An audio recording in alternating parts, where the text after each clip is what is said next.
Bienvenue dans Info en Air du lundi 27 avril. Et pour commencer, l'approvisionnement en kérosène de l'Union européenne, considéré comme suffisant pour couvrir la demande actuelle.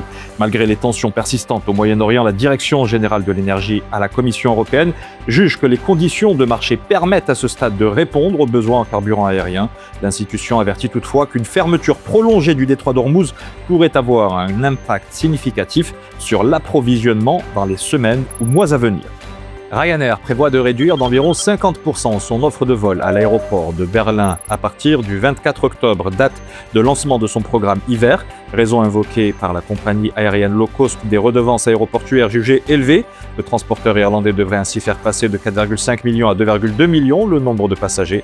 Toutefois, le transporteur maintiendra des liaisons vers la capitale allemande assurées par des appareils basés hors du pays. Le monde a consacré 2 900 milliards de dollars aux dépenses militaires en 2025. C'est la 11e année consécutive de croissance sur fond de conflits multiples, selon le rapport de l'Institut international de recherche sur la paix de Stockholm. Plus de la moitié de ces fonds ont été mobilisés par 3 pays, que sont les États-Unis, la Chine et la Russie. Sur une année, ces dépenses ont connu une hausse de près de 3%, ce qui reflète un large sentiment d'insécurité à travers la planète. Google prévoit d'investir 10 milliards de dollars dans la société d'intelligence artificielle Anthropic, de quoi renforcer les liens entre deux entreprises à la fois partenaires et rivales dans la course au développement de l'IA. Le géant américain de la technologie pourrait effectuer un investissement supplémentaire de 30 milliards de dollars si Anthropic atteint certains objectifs. Anthropic qui est un client majeur des puces et des services cloud de Google, qui doit lui fournir une capacité de calcul de 5 gigawatts sur les 5 prochaines années.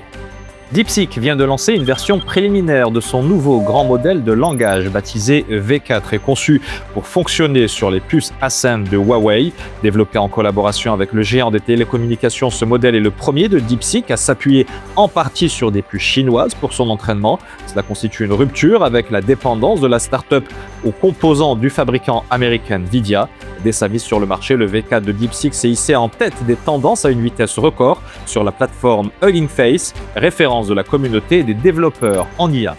C'est la fin de cette Info en Air. Avis aux CEO et aux top managers. Infomédiaire et Red A Consulting vous offre une formation exceptionnelle consacrée à l'art de la négociation. Toute une journée d'apprentissage le mardi 19 mai autour notamment de la méthodologie Harvard. Pour vous y inscrire, n'hésitez pas à cliquer sur le lien qui figure dans la publication ou en commentaire. Et d'ici là, portez-vous bien.